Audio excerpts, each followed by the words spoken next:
What is going on, everybody? How are you doing? I know normally we want to start with the intro music, right? The attack, attack, attack. But given the technical difficulties yesterday, wanted to make sure everything was running smoothly before I just dove right in. Because yesterday I literally went through about 15, 16 minutes of video before I even realized that the feed and the mic and everything wasn't working. So weird. It was sorted, was all to do with the streaming platform. Something was happening on their end. They gave me an email update, something about IPs, APs, LMNOP. I don't know. It got fixed out. I don't care. But we're back officially. Appreciate you guys for sticking with me and holding down the fort. So hopefully everything goes smoothly today. But we're back and we've got questions to answer today as we do this match preview. How will Ruben Amorim cope with the loss of Manchester United's AFCON players?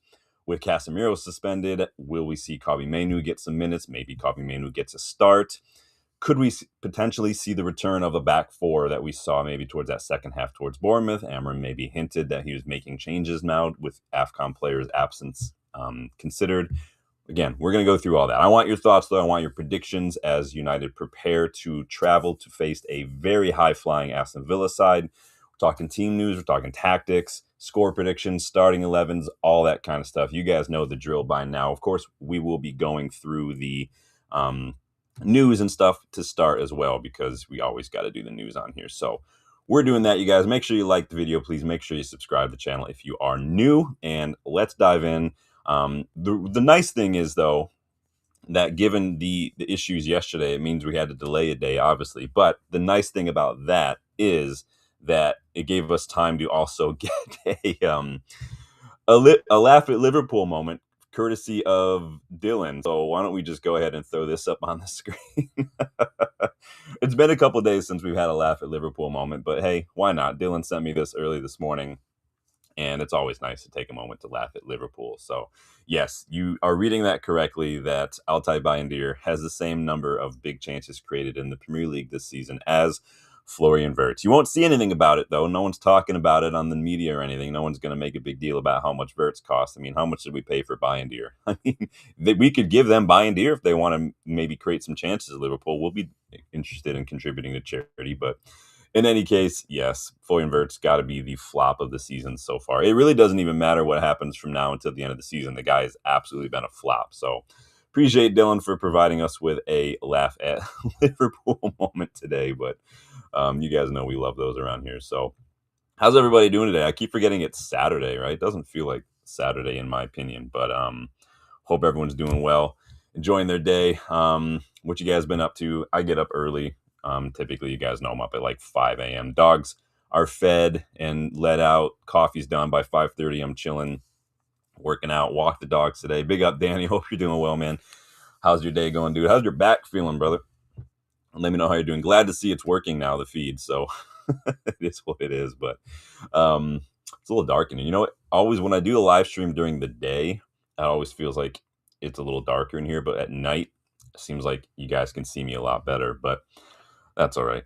You can see me, you can hear me, and that's really all that I'm shooting for right now, given yesterday's technical difficulties. In other news, our under-21s beat Dortmund's reserves 2-0 at Old Trafford yesterday. That was on MUTV.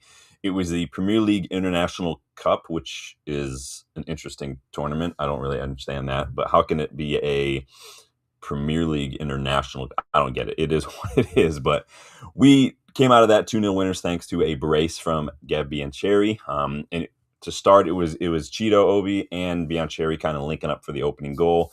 Cheeto grabbed that ball kind of on the left side, just outside the box, found Biancheri on the far right side, and Biancheri put that ball, low-driven shot from one side of the goal mouth to the edge of the box, all the way to the opposite side of the goal, bottom corner, hit the upright, went right in.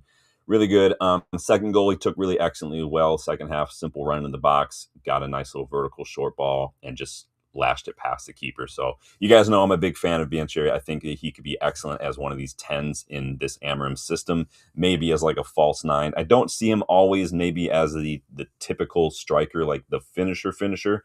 He is to me a little bit more of a like a Firmino type kind of a deal. Maybe like a more mobile Xerxes or something, or maybe like a Benzema, kind of like a second striker is what I see him at, which I think suits this 10 role. Maybe one of those roles a little better, but But he looked good. He was dropping deep to get involved.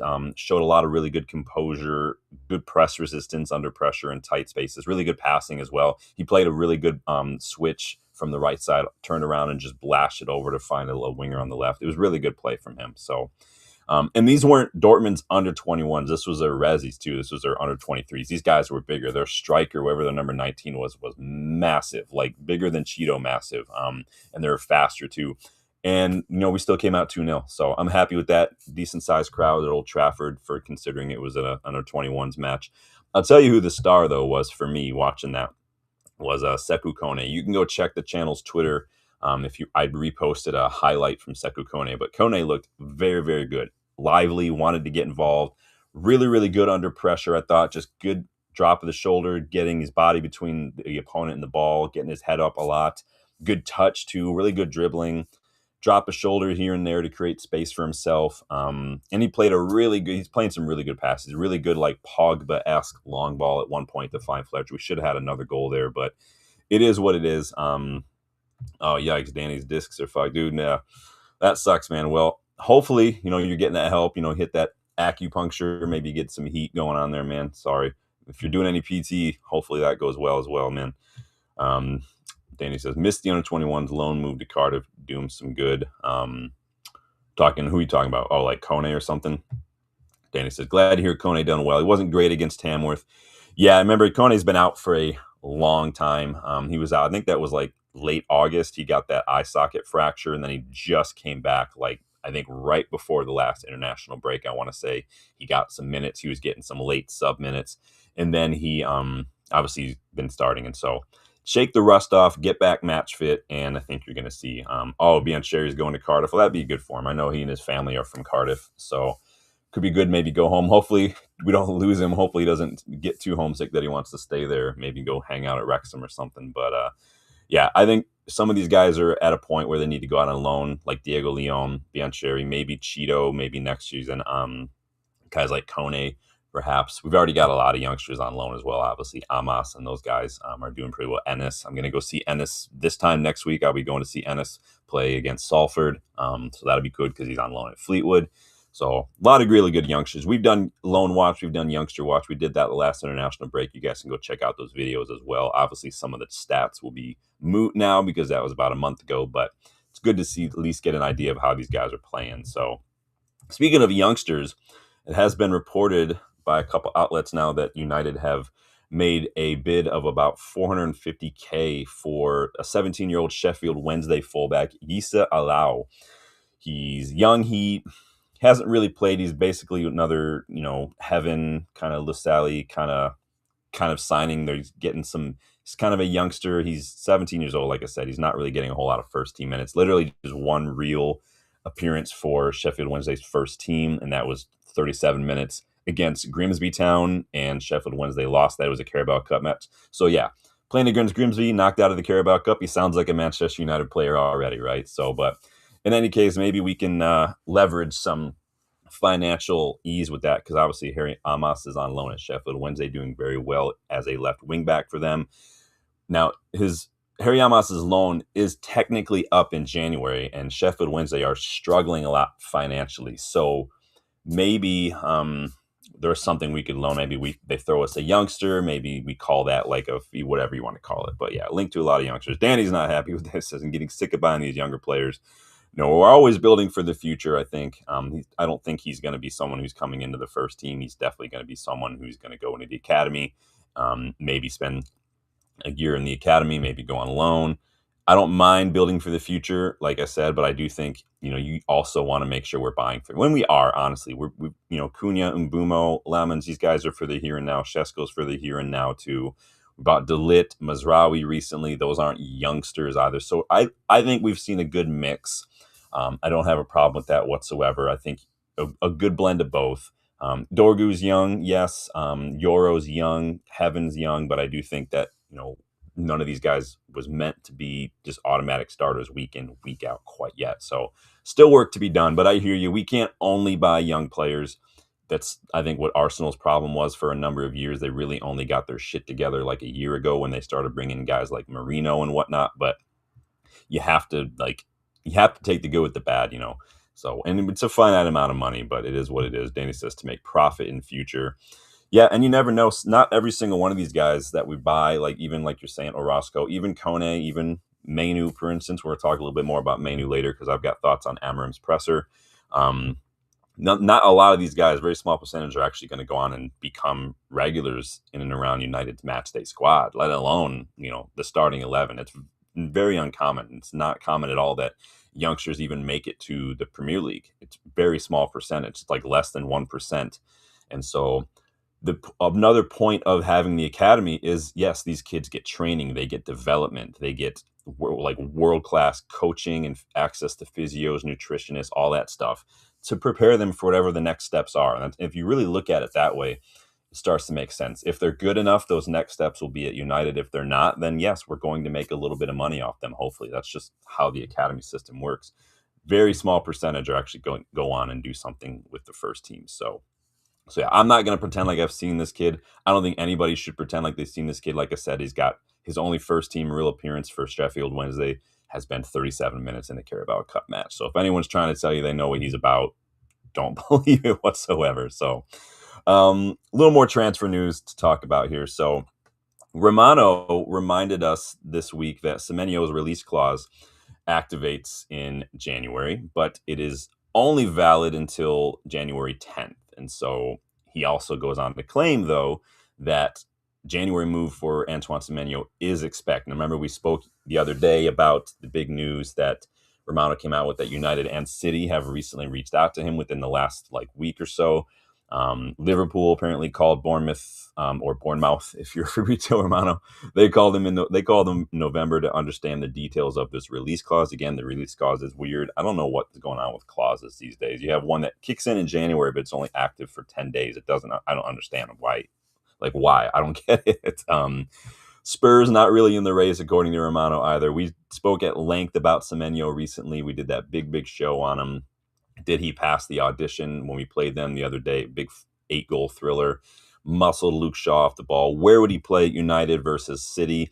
I think if he went to City, I think he's better than Savinho. Obviously, Doku's injured, so he'd probably come in and right away maybe get more minutes at City. At United, he right now, depending on what happens with Ahmad and AFCON, he could start on the right, but I definitely see him maybe playing as a left, more of attack-minded wingback, like that Ahmad on the left that we've spoken about a couple times. That's where I would see him. You guys let me know. I mean, there's nothing wrong with having a lot of attackers, but we did buy 3 in the summer, and I don't want to neglect the midfield. Midfield is where we're hurting right now when defending transitions. Our rest defense is absolute garbage. Obviously, you've got a 33-year-old in Casemiro who's not the fastest. You've got a 10 playing in a 6 in Bruno, who's responsible for creating, scoring, and also he's got to try to hold position and have a good positional sense for when we're defending, especially those transitions. It's just not an ideal fit. So we'll see what happens. We'll talk more about what Amorim's solution to that could be as we move forward without these AFCON players. You guys know I'm always 3-5-2, but it is what it is, man. Danny says we need Gomez. I'm assuming you mean João Gomez or Ruben Neves with Semenyo in January. Then I think we get top 5. I mean, if we went, I think honestly right now there are players. Are there players you think that if we sign in January, that's like a difference maker between like Champions League football or not? I think for me, one of those players is definitely Elliot Anderson. I think if we sign Elliot Anderson or someone like Adam Morton, I'm like, yeah, he's definitely that's top 4 finish. Speaking of Ruben Neves, though, Danny, oops, sorry, wrong one. We're talking a little bit about Ruben Neves. I think Jarvis did a video the other day, but this is the tweet that so many people have been talking about recently when it comes to Ruben Neves. So this is Chris Wheeler who popped this up probably 3 days or so ago. And this is what Chris Wheeler Dealer had to say on Ruben Neves here. So Ruben Neves emerges as a potential option for Man United in January as ex-Wolf star seeks Premier League return from Saudi. That's where most channels and most people seem to just kind of be stopping. And this is human nature, right? We see and read what we want, and then we're like, yes, that's it. Nobody seems to be reading the next part of this tweet. No confirmed interest at the moment from United. So I don't get... everyone's like, yeah, Neves, we're going to get Neves. Like Wheeler, who puts this out there, literally just says immediately after, there's no confirmed interest from United at the moment. And so anyone who thinks United are interested, again, Wheeler's basically doing what we did in that January deal. But you guys remember that January deal video I did way back, like November? I did talk about Ruben Neves, spoiler alert, but that's literally the equivalent of what Chris Wheeler's doing here. Yeah, he doesn't want to extend his contract. He could be available in January. Maybe he wants to return to the Premier League. Yeah, this all makes sense. He's just 28. He's a captain. He's a leader. He was captaining Porto in Champions League matches when he was 18 years. I love Ruben Neves. I wanted Ruben Neves for years. I absolutely love this guy. He's an ideal, like almost like for like Casemiro replacement in many ways. He loves himself a long-range screamer from outside of the box, which I think most of us who grew up in a certain era with Paul Scholes miss. We miss those kind of shots, but have to read after the part that you like where it says no confirmed interest. And you have to remember it's Chris Wheeler. Remember, this is a guy who claimed that Kobbie Mainoo wanted $200K a week, only then lower it to like $150K a couple weeks later when everybody called him out on his nonsense. So let's see. Sports Obsessed, welcome to the channel. Yes, if you guys are new, please make sure you're subscribed. Make sure you like no matter what. We are on the road to 3K. If we get to 3K before Christmas, fingers crossed. Big ask, I know. But remember, Dylan and I are going to Manchester next week. We'll literally be there next week this time. And if we get to 3K before then, we'll do a giveaway. And if the winner will get whatever they want from the mega store. Like, I promise you, I'll get you whatever you want. Barring like $1,000 like Roy Keane side jersey. We're not doing that. Come on, you guys. Let's be real. But it's up to you guys. Keep liking, subscribing, sharing, hyping the old videos. Get the videos out there. It's the best way to get you guys to the giveaway as fast as we can. So I believe in you. But you say we should go for Kamara. From what you talking about, Lamine Kamara. Yeah, we did a scouting report on him. When did we do that scouting report on Lamine Kamara, Dan? That had to have been like last like March or April or something, right? I can't remember now. It was last year. I know that much. Last season, I want to say. We scouted a lot of guys. We scouted like Mamadou Sangare, who is at Lens now. I think I saw that we were linked to him this week. We scouted him way back when. We scouted guys like Hayden Hackney and whatnot. I scouted Morton Hillman like 3 or 4 years ago when I was doing my own blog and stuff. So then he says, Anderson will love in January, but not possible. Don't think we could sign him in January for the summer. I mean, if we're going to blow money on... I would rather spend big money in January on a midfielder than go and spend 65 million release clause for Semenyo. Like that's just me, because I think midfield is priority right now. But again, not everyone agrees. Not everyone. Some people just go all out attack, which is fine, absolutely fine. Then it says Anderson #1's hand down. Yeah, Anderson to me that's the guy we got to go for. It's Anderson, top priority, and then figure out the rest after that. I don't care at this point. Absolutely get him. Yeah, Kamara is class. He's an absolute baller. Was it last year? I don't remember anymore. I want to go back and count up all the scouting reports we've done on this channel. It's got to be in the hundreds, like in the triple digits at least, right? You think it's got to be. We've got another scouting report special video planned for you guys this week before I go. I'll have the next episode of What If for you guys as well while I'm gone, so you guys get. And obviously Dylan and I will be checking in. We'll do a match reaction after the match when we get back to the Airbnb and whatnot. So you won't have a void without any sort of content. But yeah, pay attention to who's posting these things, and then obviously, of course, pay attention to all the words. Keep reading all the words, and then because that's going to be a big thing. I'm going to bring this guy back real quick, and then I'm going to take him off the screen. So we're going to talk for a little bit more. So moving on, Sports Obsessed says Anderson to City, Baleba to United. I don't know how you feel about Baleba. I mean, we've spoken about Baleba a couple times, but you're new to the channel, so I'd love to hear your thoughts on Baleba. I'm not sold. I loved Baleba last year. He looked like an absolute baller. But if getting linked to United is enough to make his form either just completely drop, or some people think he's intentionally throwing his toys out of the Prem and downing tools, either way, I don't want that at my club. I'm done with that kind of attitude. And if the pressure of United being linked to you is enough for you to completely fuck it up, then what's it going to be like when you're at United? Like, now I'm sold on that one. I'm absolutely sold on that one. Debasi says, like, welcome to Debasi. Hope you're doing well, man. Says he closed the poll without voting. It is a difficult match. It is a difficult match, yes. Whenever we do a match preview, I always ask you guys for your predictions on the results. So far, 43% of you have United winning, and then it's split between a draw and a Villa win. It is a tough ask. Villa are absolutely flying right now. We're going to go a little bit more in detail here in a second. So Sports Obsessed says, Fab says we love Baleba and the other way for City. Pep wants him. Pep can have him, honestly. I don't even know if Pep's going to be there, though. So maybe we need to be more concerned about whether or not Maresca likes him, for all I care. But Maresca did not do himself any favors, though, if he wants to take that City job. I don't know if you guys watched that City Newcastle match. Football is so funny, man, because you watch the first half and you're like, wow, Eddie Howe's masterclass, and Maresca, what happened? And then you watch the second half and you're like, Eddie Howe, you let a 2-goal lead slip away. Maresca, you came back from 2-0 down to tie it. It ended 2-2. Football is just funny, man. It's just, it swings like on a dime, the way things happen. So, but yeah, they did help us out a little bit. Both teams got, obviously, Chelsea dropped some points. So we are pretty close to the top 4. So we could go joint on points, but goal differential still hurts us. But let's talk about this match, you guys, because we got a lot to chat about here. Villa got off to a rocky start this season, but honestly, they have not lost a match since early November. They are in a 9-game winning streak at the moment, and included big wins against Arsenal, against City, and against Spurs. So Villa are absolutely flying. Unai Emery is in there. We did feature Unai Emery in the video Dylan and I did. I think that was October, I want to say, where we went through 8 managers who could replace Ruben Amorim. Remember, back then it was pretty dicey. Go back and watch that video if you want to learn a little bit more about those candidates. But Unai Emery was featured in that.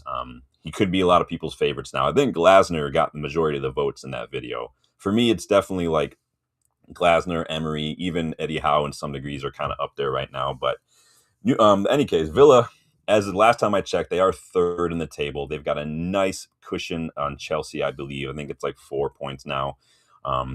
Only conceded 17 goals as well, so they're doing pretty well. He turned them around.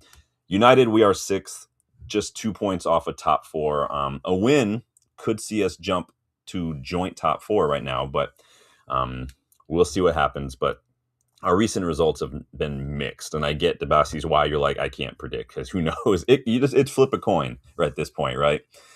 We just can't seem to find a whole lot of consistency. One week we look amazing, like Liverpool, Chelsea, and then another week we're switching off and dropping points within seconds of the second half and stuff, or we just can't show up against Everton or West Ham. Like, you never know. It's literally a box of chocolates with this side right now. When Villa and United have met, though, recently, it's been mostly United. We ended last season, you guys remember, I think it was the last match this season, we ended that with a 2-0 win, so it has helped. Let me get back in here with the chat and see what you guys are doing here. Hold up. Sports Obsessed says, right now, we may win this week, lose now. Yeah, you just never know. I hope we win when we're there. Newcastle look like they're rough right now. Lewis Miley is in really good form. Walter got a brace today, so we'll see. So yeah, Dylan and I will be there for the Newcastle match and the Wolves match as well. So, and we're also going to go see Burnley play Everton, and we're going to go to a Salford match as well. So it is all footy when I go. That's my vacation. So Danny says 3 points tomorrow is huge. Yeah, it would be absolutely huge. But we're going to talk about how I think we can maybe put ourselves in the best position for that too. Danny says Glasner, Emery, close, Iriola. I'm cool on Iriola this year. They're struggling, Bournemouth. They really are. Now I try to kind of temper that with the context of how many players they've lost. But again, you guys know that crisis management is a big consideration for me when it comes to managers, and crisis management includes injuries, selling players, all that kind of shit. So that's part. So Tobias says Villa is not affected by AFCON much, is it? I'm trying to think if they've lost anyone to AFCON. Did Onana, where is he from? So not everyone got called up to AFCON, unfortunately. So I think like Semenyo is Ghana, right? He represents Ghana, and he's not in there. So I don't know. Somebody will let me know. Let me know what that is. So Villa, obviously, again, they struggled to start the season. They failed to score in their first 4 matches. They had possession in that time, sure, but very little attacking intent, very little vertical kind of direct passing. But around match week 5, Villa, it started to turn around for them. And then as the season progressed, what Unai Emery did is he became more flexible, less rigid. He gave his players more freedom, more opportunities to express themselves, kind of critical think and problem solve in the match on their own. And it helped them. They dragged themselves out of a relegation scrap all the way back into top 4. the way they line up is very interesting too. I mean, they kind of do, it's a hybrid of like a 4-4-2, a 4-2-3-1. But again, the shape is going to change throughout a match. I think people like stick a little too much on formations. Things change on and off the ball, match states, all that kind of stuff. But he has been kind of using this weird kind of 4-2-2-2 kind of a box kind of formation lately as they kind of build up. They narrow that pitch. They want to get that ball in. It's like they just want to plow right through like a battering ram. But it can also resemble, if they get sustained pressure in the opposition half, it can kind of look like a 3-2-5 as well. And so look for Matty Cash to get high up on the pitch and get himself involved, and look for that other left back to kind of switch into a 3. So we can't let them get those opportunities. They take a lot of long-range shots. I don't know if you guys seen this. They've scored more long-range efforts than any other Premier League side this season. Now, the thing with those is those efforts are low XG technically, but it's working. You can see they're getting a lot of goals. 5 different goal scorers for them have scored from outside the box this season. It's been super annoying. So you can see all the stars are goals, but you can see there's 1, 2, 3, 4, 5, 6, 7, 8, almost 10 from outside the box. And the blue dots are shots on target from outside the box. So they're taking a lot of shots from outside the box, and they've got, like I said, 5 different goal scorers that have scored from outside the box. You've got guys like Morgan Rogers with this goal from outside the box. I think that's Spurs, it looks like. You've got guys like Buendia who are taking shots from outside the edge of the box as well and getting a goal. So we got to look out for that. And then you've got guys like Amadou Onana, even, who's getting himself involved and just getting bored, apparently, with the longest range effort of all of them. So they are scoring a lot of balls from outside the box. We need to put pressure on that ball. We cannot just let them run around and just, like, again, we're guilty a lot of not putting pressure on the ball. So we really need to make sure we get an act for that. Hold up. Let me get caught up here. Sports Obsessed says Newcastle this season are just like us. One half good, second half not so good. Yeah, I mean, and that's game management. And so it's mentality at that point. So hopefully, we can take advantage of that. We'll see. We'll talk a little bit about Newcastle later on this week. So keep an eye out for that one. Sports Obsessed says, worried about the midfield battle. Otherwise, we're good. This high press can't work with these players. 35 minutes. Yeah, and again, I mean, Bruno can run for days, but Casemiro is just not going to do it. And we're away from home. There's no need for us to be crazy and press and do it. We need to make ourselves difficult to beat at the back, and then I think look to hit him. We're going to talk a little bit more about that. So Sunderland lost 6 players. Yikes, I didn't realize that. Dude, I can't stand AFCON. And it's nothing against like Africa or African players or anything like that. I just can't stand that it's mid-season. And it's not like the World Cup or the Euros where it's every 4 years. AFCON is literally like every 2 years or so, I think. So stupid, man. I'm so annoyed. Just don't buy any more players who are going to AFCON then, because this is annoying, dude. Villa do have a knack for managing games, though. They've pulled 10 points from the 4 matches where they've scored first. So when they score first, they do get a lot of points. So again, we do need to make ourselves a bit more compact, difficult to play through, especially more so than we were against Bournemouth. Against Bournemouth, some of those goals we conceded, that Evan Nilsson goal, that what's his face, some Krupi goal, that's inexcusable. That's shit defending. You can't let an attacker just walk completely right in the middle of your 2 defenders. It's not acceptable. I feel bad for Lamans and made him look bad that game, but it's like, what can you do with that kind of defending? Villa can be tough, though, to break down. Against Man City, a big reason why they got a big win there was because they allowed just 2 shots from City in the first half, and City only managed to create 2 big chances that entire match. So they do really well when it comes to just making themselves difficult and then hitting quickly on the break. They can be dangerous on set pieces too, so we need to look out for that. What's made it work, though, for them, I'm going to take this off the screen. What's made it work, though, is the fact that sorry, I just had a brain fart. What's been working for them could also be their downfall. Because what Emery has done, by allowing them all that creativity, all that expression, all that individuality, what that means is a bad day at the office for a couple players, an injury here, or just being marked out of the game, for instance, for a couple of these key players, and you've kind of lost a bit of that spark. You've lost a lot of that. So again, their XG is not great. A lot of that is because they shoot a lot from outside the box. So again, we want to make sure for that. But I think their XG is actually second worst in the league last time I checked. they're just not putting away enough big chances. They do have the lowest conversion rate in the league as well. So again, they're relying on a lot of those, like I call it like ollie ball. Get the ball up, get it up there fast, and just start shooting, start spamming shots. It's really what you see. So it looks great. It's fun to watch, but it's not a really high XG. And I have this debate with so many people. Football fans of a certain age love the long range shots. I can't tell you how many times I watch footy with Justin, and he's like, shoot it when someone's like 40 yards out. And I'm like, bro, people don't do that anymore. I'm not saying I don't like it. I'm just saying it's like managers don't like that anymore. It's low XG, it's high risk, it's just low percentage opportunity. Watkins has only scored like 3 goals this season, 2 of which were in one match against Brighton. So he does tend to be the guy that they look for as they start as like their first focal point to build around when they're attacking. They like to use him maybe as like a decoy or like a hold up target. We need to keep an eye on Morgan Rogers.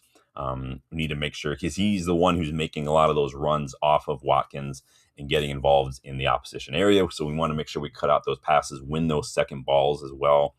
Matty Cash too, like I said, he's been excellent recently, but I mean, he's got 3 goals, 1 assist right now in the league. So he's doing really, really well. My biggest concern, aside from Rogers, is going to be Tielemans. He's pulling the strings for them this season. He's involved in everything. He's a guy who's basically just dictating things. So we want to make sure we're just not giving him too much time on the ball to let him just do what he wants, but watch the runners around us. Win that second ball. Try to win the first ball. If Maguire or De Ligt can be fit, that would be excellent, because I love to win that first ball more than anything, but that's also what the midfield for. Casemiro wins a lot of aerial duels, so we're going to need some help from him. Emi Martinez, I read, is a doubt for this. Pau Torres is a doubt. Mings, Barclay, I think, are out as well. Sancho can't play, so we don't have to worry about getting embarrassed by Sancho. I mean, did we really, though? Anyway, Cash and Kamara are both 1 yellow away from suspension, so we'll see if Emery takes a risk with them. They've got Chelsea next, which is going to be a big result for them. They do have a little bit of a cushion, like I said, but you wonder if they want to be without those players against Chelsea. So we'll see how he looks at this one, Emery. What are you guys saying here? Hold up. Tobias says Cunha, Šeško, Bruno need to carry the front. When we know Bruno is going to get involved, the guy has been absolutely on a tear right now. And he says Cunha, Šeško, time to shine. Yeah, I think Cunha was really underrated in the last game. I think he was doing a lot of good work. Šeško, I thought, came on and looked really, really lively, got involved. Obviously got his assist for Cunha's goal. Yeah, I like the way Šeško was playing. We saw he was wanting to get in the ball. He was picking it up in deeper areas and just driving up the pitch. A little like another string to his bow, I thought, from Šeško. Lawrence Berry, welcome. Hope you're doing well, man. Let us know how your Saturday's going. So it's interesting to see if Cunha can play Šeško through the middle and whether Bruno and Mason can balance that. We're pretty much done on the flanks with AFCON and should just look to block them off. Yeah, I don't have a problem being a little compact, sitting a little deeper. I don't have a problem with that at all, especially we're away from home. We don't want to leave too much space for them. We want to basically nullify that counterattack, which you do that by just not leaving space, kind of like what Spurs did to us in the final. So, but welcome, Lawrence. Hope you're doing well.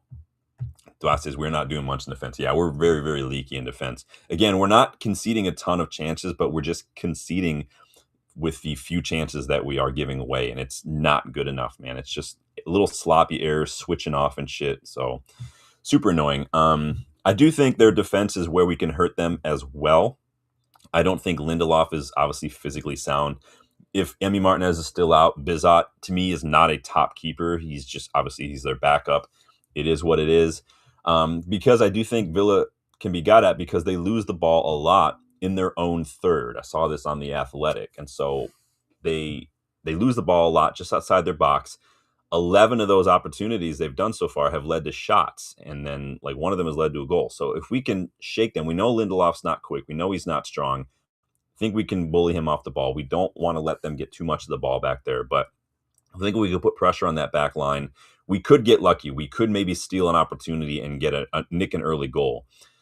Konza is kind of their main outlet for building out from the back. So when the ball is with Bizot, when the ball is with Lindelof, we need to put a little pressure on Konza, cut out that lane, but we can also put pressure on them. I don't have a problem with like Šeško, Cunha, and Bruno maybe pressing, and then we kind of get ourselves a little more compact to cut off those options in wide areas as well. But You look out for that. He tends, again, Kanza tends to be the one to find Onana, to find Kamara, to find Cash when they build from there. You can see the number 4 is Kanza, and all the thick lines. This was their last match. All the thicker the line, the most prevalent to pass. So see a lot of thick lines coming from Kanza, either to Cash, up to Kamara, over to Onana, over to Lindelof, or whatever who that is. So we want to make sure that we don't give him a whole lot of time on the ball, or at least just mark the options that he's trying to find. So again, their defense, I think, is where we can get at them. They are shaky. They do lose the ball a lot just outside their own box. I think we can nick a goal. It depends on who's fit back there. I think we can bully Lindelof. We can get at Bizot and keep an eye on Tielemans and make ourselves difficult to break down at the back. I think is going to be key as well. We're a little too open sometimes for my liking, which I'm just not happy about. So, but honestly, I mean, like I said, we are away from home against a very high-flying, in-form side. Start the game well, be careful, don't take too many risks, and then build from there. We're too weak in transitions. We have to just make ourselves more difficult in that regard. Weather the storm, soak up the pressure, look to get that ball wide when they get, especially if they get up in that 3-2-5 and leave space in behind on the flanks. That's where we can get at them a little bit as well. But we'll see. Press their defenders into making a mistake is where I think. So against Bournemouth, we did see Amorim kind of shift to a back 4 for the second half. Obviously, it was difficult to see what happened there because we conceded pretty early, and usually when that happens, plans go out the window. But Leach and Heaven were kind of playing more traditional center back roles instead of being responsible for the playmaking. In Amorim's traditional system, the back 3, he said many times it starts with the back 3 because the buildup starts with the back 3. When you switch to a back 4, it tends to go a little bit more, let's find the midfielders, and then the midfielders initiate that attack. That shifts everything. That is Bruno's and Mainoo's job against Bournemouth, was to be the one to do that. Dalot and Shaw became the fullbacks, and this meant Ahmad didn't have to worry about tracking back as much. And obviously, Ahmad's not here. We do still kind of move up into a 3-2-5 to get numbers forward. This is what everybody does. I mean, I don't know why people are so hung up on formations a lot, but it is what it is. But could we see more of this back 4 with our AFCON players gone against Villa? No Ahmad, no Mbumo does make things difficult. Like someone said, our whole right side is basically gone, especially with Mazraoui as well. Casemiro is suspended for this one too, so maybe that could mean we see Mainoo, or maybe is that bridge burned? Now, Amorim said in his presser that he felt Kabi played really well when he came on against Bournemouth. I agree. I thought Kabi, to start, maybe a little rusty, but he was doing very, very well, doing the best things we've seen from Kabi very well. But he did have some things to say in the presser, Amorim. He says, it wasn't Kabi who wore the T-shirt. He will play if it's the right option. It's not because someone in his family did something that it will change anything. He also said Kabi's job is to train and play. He played really well against Bournemouth. That is the important thing. My office is always open. Nobody went there this week, so everything is normal. And so basically saying, Kabi, he doesn't hold Kabi responsible. He can't. I mean, obviously we don't have any say so, or our family members do, but at the end of the day, it doesn't look good for Kabi. Fabrizio Romano claimed that Napoli is apparently where Kabi and his family want him to go, but he's got to go talk to Amorim, and then we'll see what happens. Amorim said nothing like that's happened. No one's come and talked to me about wanting to leave, so we'll see what happens. I think this could be a game to start Kabi, but we'll see. Without him, who else could play that role? Ugarte? I don't know. You guys let me know what your starting 11s look like. Let me get caught up in the chat here again. Hold up. Dana says, yes, sticks Shesko on Lindelof. Shesko and versus Lindelof is one of the biggest mismatches you ever can see, dude. Johnny Hill, welcome, man. How you doing? Good to see you. Says, if Amorim even dares to start Ugarte instead of Mainoo, I will be refusing to watch the game. You remember it was Mainoo and Ugarte who started in the derby last December that we won. You guys remember that? It was Mainoo and Ugarte who started that match. This was back when Casemiro couldn't really get a sniff in because he just wasn't quite fit enough. So you never know. I think that obviously Amorim values some physicality, some bite in his midfield, and I do think Kabi kind of lacks that. But at the same time, you guys know I'm going to choose a player who retains the ball 9 times out of 10 before a player who just tries to tackle and win the ball. Like, I'd rather just keep possession than try to win it back all the time. So, but that's just me. Johnny said to be honest, players probably don't want to speak to Amorim. when we've seen the stories about him smashing TVs. I mean, it was one TV like last season, so I mean, I don't think if the players are still mad about that, then like that's a problem. That reflects poorly on them, honestly. I mean, I don't have a problem with that. I was telling my wife the other day, or yesterday, when I was still frustrated about the streaming technology issues, why we couldn't do the stream last night. I was like, it's such a pet peeve of mine when technology doesn't work, because there's no reason for technology to don't work. Technology's whole function is to work without us having to like know all the intricacies of it. So I get so mad, like, and I was telling her, like, and it has to do with what you said, I promise, but I was telling her, like, I need a room of just like old TVs and computers and shit that we don't care about, that I can just go and start smashing stuff when I get mad. Call it my bad room or something, like Charlie from Always Sunny. Like, I just need some, because I get so mad. I could literally punch my laptop when it doesn't work. It's, to be honest. Johnny says, to be honest, it probably makes sense to do a midfield three in this game. I mean, it always makes sense to do a midfield three with the midfielders we have, right? It's just, it doesn't happen. I do think we can get away with a 3-5-2, but again, the four at the back is something that we saw against Bournemouth. So we'll see. Let me know your starting 11s, because I've got a few options that maybe we could see here. So the first one is a back three that Amorim's kind of known for. Now, this is like, considering we don't have AFCON players. You can see the back line is pretty straightforward. I'm throwing Licha back into it. I think Licha's fine, and I'd rather start Shaw than Dorgu. I think Dorgu's pace and his energy and his physicality is something, at least right now, I would love to see maybe against tired legs later on, to just kind of harangue them when they're chasing a game. But I think Shaw has it in him to play a wingback role, because a wingback role, you don't have to he doesn't have to do as much. We can just let him kind of stay forward. I think Leach is good enough on the ball that we don't have to worry about Shaw doing that. I think Leach is good enough. And Leach is fit. In my opinion, Leach is ready to go. Just do it. I don't care. But obviously, I've got Menu and Bruno in midfield. I've started Heaven again as well. And then I've got Mount, Cunha, and Shesko as my front three. If we see another three at the back, like Amorim just normally does, right? Now, that's one option. So you guys let me know what your thoughts are on that one. I also have a 4-4-2 option, let's say, or I guess mine is technically like a 4-4-1-1-ish. Now, this can shift into like a 3-2-5 kind of a situation if you want Mount to kind of drop in there and then Shaw to get higher. But again, similar to this basically the exact same back four we saw against Bournemouth in that second half. But because I put Bruno a little higher up, because I just don't rate Xerxes, sorry guys. This one does see Ugarte come in to be a little bit of a bite. Now, I think that if you play Mount and Ugarte on the same side, I think Mount can kind of be a better option, because Mount does drop back. He does get in there. Mount does get involved a lot in wide positions, so I don't think it'd be a big of a stretch to put him in that wide spot. It's formation. It doesn't mean that he's a winger. It just means that's where he's lining up. But I've got Bruno as kind of a second striker with Shesko off top, and then I've got Cunha on that right-hand side as my 4-4-2 option, personally. Danny says, Shaw, want to see him wide, left wing back. Yeah, Shaw is literally the best crosser of the ball we have, maybe aside from Bruno, obviously. But I think as far as just natural left-footed, Shaw, like, I need Shaw up that pitch, finding Shesko. I just need it. I think it puts us in a better position to get goals. So, but that's one option. If it was like a 4-4-2, or in this case, like a 4-4-1-1, you can see I've got Bruno kind of just off Shesko there, and then Menu and Ugarte. Now I've got another option. If for the people who want to see a 4-3-3, and Johnny, this is kind of what you were saying, like same back four, but I threw Ugarte as a deeper role, like just be a shield, cut out those like heavy touches, make yourself difficult to get past. I don't care. Bruno is good enough at getting back if we need him to. Cobby's going to be there.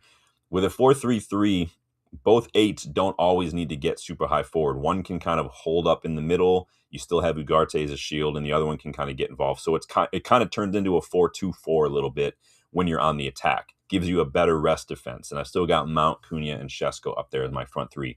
I like Mount and Cunha recently. I think they've looked very, very good in the attack. It's been very fluid, very one-touch, very interchangeable. I really do like it. So if he wants to go that way, that can be an option as well. Again, the options are almost endless. It doesn't really matter to me. So I don't have a problem. So you guys let me know what yours would look like. I want to know what you guys think. But that's just some options that I have in mind for this one. So, what did Amorim have to say ahead of this one besides all the other stuff? Because these people were getting crazy, man. I'm telling you, dude. Some of this stuff was nuts. So we might as well have just called it like the Kabi Menu press conference, because most of the questions were about Kabi Menu, as you guys can imagine. So Amorim, he responded to questions about his recent comments about young players, as well as the recent Bruno Fernandes interview. He started off with like talking about Bruno Fernandes, saying like, ask about the difference between that and like what some of the other things did. And he said like the difference is that Bruno actually spoke with the club before he did that interview. Remember, he did that interview in November. They just dropped it after the Bournemouth match, of course, because that's what journalists do. He said the difference is he spoke before the interview, spoke to the club, told the club how he was feeling, and said, we can avoid these things because we know the noise. He talked with the board and everything is clear. And so Bruno went and got permission. He told them exactly how he felt. They allowed him to do it, and everybody's fine. You see, that's the difference between someone like what Marcus Rashford did, where no one knew about it. He just went and did it. And Henry Winter can sit here and try to play the white knight about it, but Henry Winter is absolute dog shit for doing that. Then he says 4-3-3 for the players we have currently. Yeah, 4-3-3. 3-5-2 if you want to like save some legs, maybe that could work too. But 4-3-3 honestly is not a bad thing. It's just, can the players go back to doing that after the way they've been playing? Again, Amorim started with his principles, and his principles should be applicable to any formation. It doesn't really matter. So for Amorim, the formation is all about the way you build up and everything from the back. So that is what Amorim had to say about Bruno in that interview. I'm going to bring up what he said about the youngsters, because a lot of people are going in on this one. So he was asked about his quotes about the academy. He was asked a little bit about the behavior of the academy and whatnot. So I'm going to read it to you. He says, I think the feeling a little bit of entitled one we have at our club, sometimes strong words is not bad words. Difficult moments are not bad for the kids. We don't need always to have accolades for every situation. And I agree. I agree that a lot of these players do get entitled. I think that they believe a lot of the hype that they see on social media. I'm not saying anyone in particular. I'm just saying I think young players in football in general. And I think that anything that's seen as criticism is them being scapegoated or thrown under the bus. I think that they're thinking too much in extremes, young people. And any teachers, any parents out there can tell me the same as well. Dylan's kind of said the same. Dylan's a teacher, my co-host for the Kickabout. And I do think that sometimes it does lead to a bit of entitlement.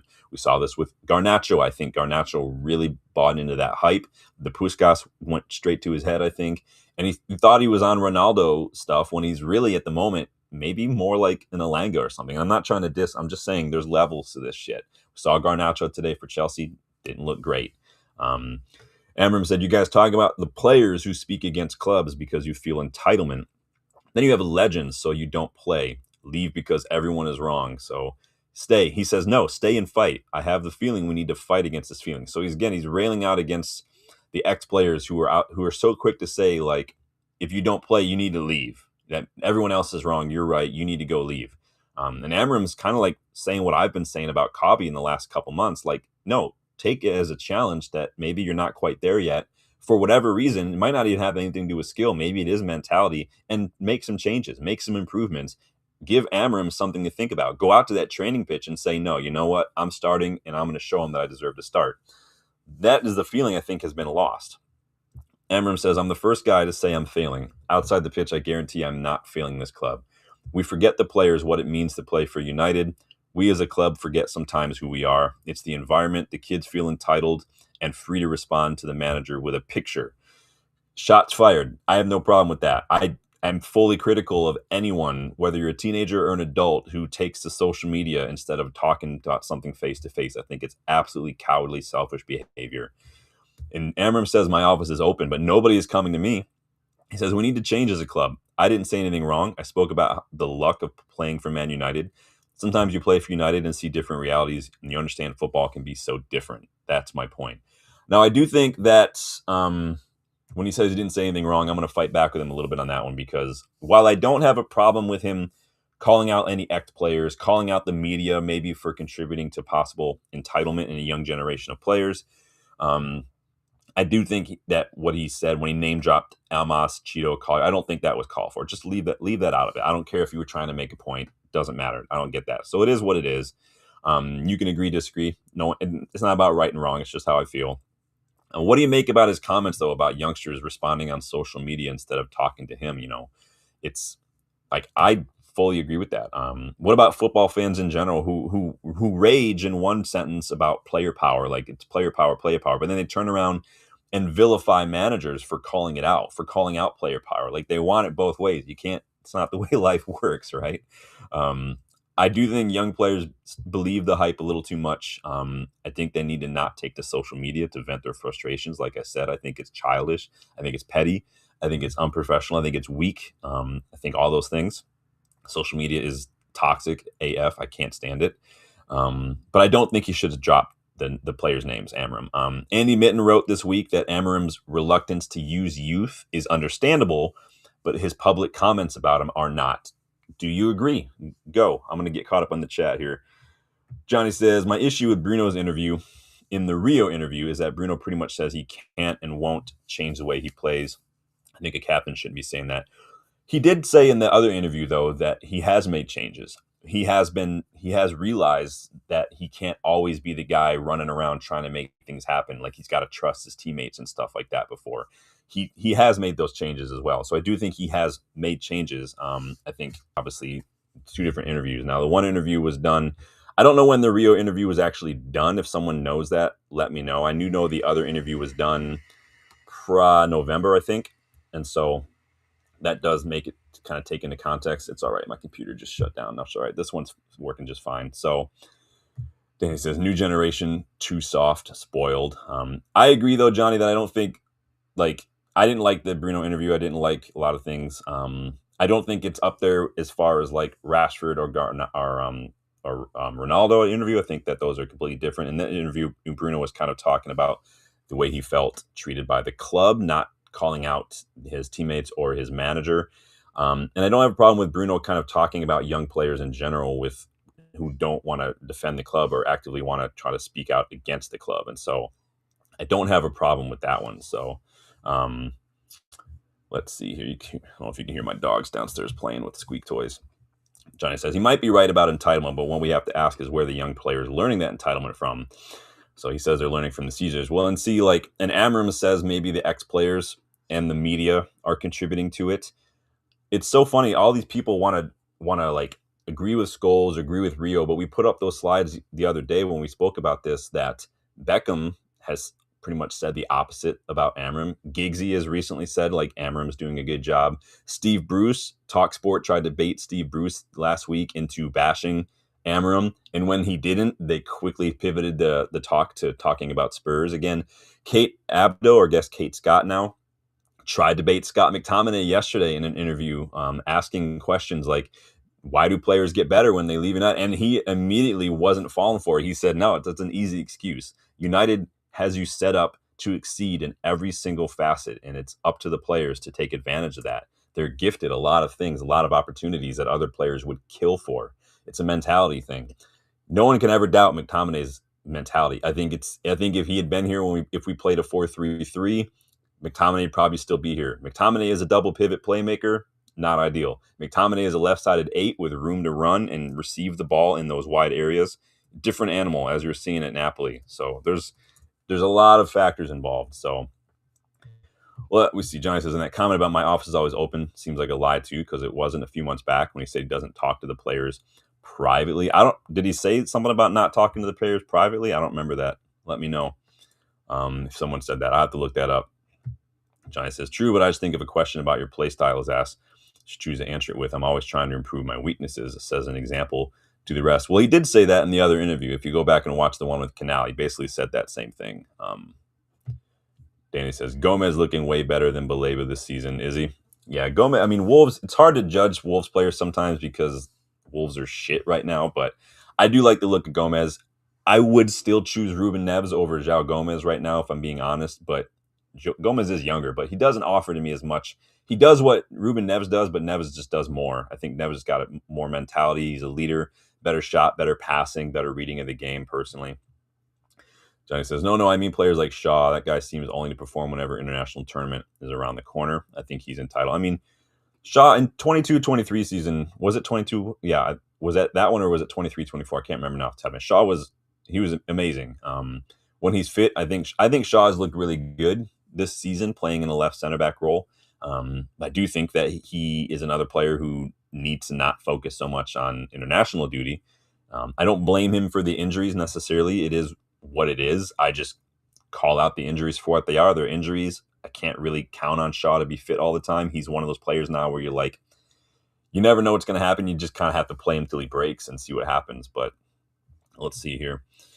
Danny says, Gomez, Boston in the midfield today. What matches are even on right now? Someone, I know I had the Middlesbrough match on last year. You guys know I'm on permanent Hayden Hackney watch. He's a player I definitely like. But so I'm going to take this off the screen now because you guys are always up there. So again, so you guys, a lot of you guys are kind of up in the air right now with what your formation is, who you see line up. Again, there's not many choices with AFCON at this point. It's going to be like, does Xerxes or Manu start is kind of the bigger questions. And maybe where does Luke Shaw start? Does Dorgu get a house start? So those kind of questions. What about score predictions? Get in your score predictions, you guys. Make sure you have liked and subscribed if you haven't yet done so. Please share it on your social media if you can as well. I do appreciate that. Remember, we are on the road to 3K. If we get there before Christmas, giveaway, the winner will get whatever they want from the United Mega Store when I'm there next week with Dylan. I think if we win those second balls, be consistent. Again, against Liverpool, we were stellar, and then we struggled against Bournemouth and like Everton and West Ham. So again, we're struggling to keep the ball out of our own net right now. We need to start quick, like start from the back, make ourselves difficult to break down, weather that storm, get the ball forward. And it's going to be tough. Like, it's going to be tough. And I think that obviously we'd love to go into top 4. I don't know how realistic that is. I'm gonna call this a 2-2 draw. That's my score prediction. Danny literally just said the same thing. Nice. I'm going 2-2 draw here. I just think that while our attack obviously looks good, our defense just, you never know what's going to happen back there. Lamens, I know there's been a lot of chopping and changing at the back. Some players like Yor were out of form recently. Heaven is young. You don't know what you can count on him for. Lamens needs to start speaking a little bit more. He needs to start being a little more bold, coming off his line a little bit more. And we'll see what happens. I can understand why he might be shaky given all those other factors. But again, just it's okay, man. Do your job. Don't worry about the rest of it. So let's see. Johnny says, away from the whole Amorim stuff, are you as worried as I am about the future of the academy under Ineos and Sir Jim? Because to me, it seems like they're just there to make money for the owners. I mean, they haven't taken any money yet. So we've signed a lot of young players with Vavell and Wilcox and whatnot. Heaven is literally thrown into the first team. Like, he was signed to be a first-team player. Lenny Yoro, Dorgu is very, very young. Lamens is very, very young for a keeper. No, I think that we've got a lot of players out on loan right now as well. I think that it's too soon to really know. Ineos have only been here for, a little over a year now. We're signing a lot of young players. The academy is very, very strong. And not all of them are going to make it. That's just the way it's going to be. They're not all going to make it at United. So it is what it is. We'll see what happens. I'm not worried personally. I think we have a lot of really good players. We signed Sekou Kone as well under Ineos too. So they're signing a lot of really good players, in my opinion. Lacey Fredrickson was in the squad. Lacey's been training with the first team. JJ Gabriel, the club is doing everything they can to hold on to Gabriel as well. Johnny says, I got 2-1 United. Cunha, Brunia, and Rogers will score. 2-1 United is a big ask. I just struggle to see us keeping the ball out of our net. I know the under-18s played Everton this morning. Oh, they lost, unfortunately. It's too bad. 3-1 loss. I know Gabriel started. Yeah, that's a bummer. So this could be a game of fours. Back four, and like top four, maybe even, and four, fuck's sake. Switch on in defense, please. Chelsea and Liverpool drew, so maybe we have a chance to go level on points for fourth, or, and we don't have to worry about anybody having a game in hand on us, so it kind of puts us all in a level field there. Maybe Leeds can do us a favor against Palace. Maybe Spurs can do us a favor against Liverpool. Maybe Brighton can do us a favor against Sunderland. Just all those results need to go our way, and then we need to win, and then it's top four, right? That's math. Johnny says, I don't think Villa has beaten us for 3 seasons in a row, so that's what I'm holding on to. Well, we're losing a lot of our players, and that's unfortunate. A couple of our most dangerous players in attack are gone, so we'll see what happens there. So remember, Dylan and I will be checking in with you guys while we're in Manchester next week. And so we will do a quick little kind of match preview maybe while we're there, maybe give us some score predictions and what we'd like to see. So this is the official last match preview from my library/studio. Won't be the last video you guys do, but while we're here, but last official match preview there. So Demasi says we have broken records. Not we have we still keep our academy player in the match day squad record, and we still keep our never lose a match at Old Trafford while we're leading at halftime record. We still got both those records. What are the results going on right now? Who's up? Of course, City are up against West Ham. Of course. Wow, all the other ones are 0-0 still. That's interesting. Spurs obviously have Liverpool. Everton play Arsenal. I told you guys don't worry about Arsenal. I told you guys because now City are top. I'm not worried about Arsenal at all. So, but yeah, get in your score predictions, get in your starting 11s. If you guys weren't able to catch the live show, you guys know I always am curious to hear what you have to think. Thank you guys for bearing with the technical difficulties last night. Again, that was all on the streaming platform's back end. It had nothing to do with internet or weather, or even me or anything. So I'm glad I got it sorted, but still, it's a bummer we couldn't do this show last night. But here I am today. But like the video, please subscribe to the channel. Remember, check those memberships as well, you guys. Memberships are the best way to get involved in the content. Starting 11 Legends members can contribute with suggestions for scouting report players, episode ideas for What If. The conversation doesn't have to end. Again, there's a WhatsApp group for Starting 11 and Legends members. And Legends members do get to join in virtually on the weekly Kickabout show. Remember, there won't be a Kickabout show this coming week because Dylan and I are going to be in Manchester, so we'll have to skip a week. But topics are going to be coming up in the Kickabout include, like obviously reflecting on the Manchester trip when Dylan and I come back. We're going to be grading our signings, Dorgu included, so we're going to be doing a report card for those guys as well. So keep an eye out for all that stuff. Enjoy the rest of your weekend, you guys, and we hopefully will be back tomorrow talking about 3 points. Depending on what I've got going, I might do a watch along. I haven't yet decided. Depends on what my plans are yet. Because my wife fostering a dog at our cottage right now. It just depends on what goes on with that. So I'll keep you guys posted. But until then, enjoy the rest of your day. And hopefully we can be back talking about a top 4 finish. Big up, Kai. Better late than never. You got to go ahead and watch it all back, bud, because we're on the way out. But take it easy, you guys. Thanks for stopping by. And I will see you guys on the next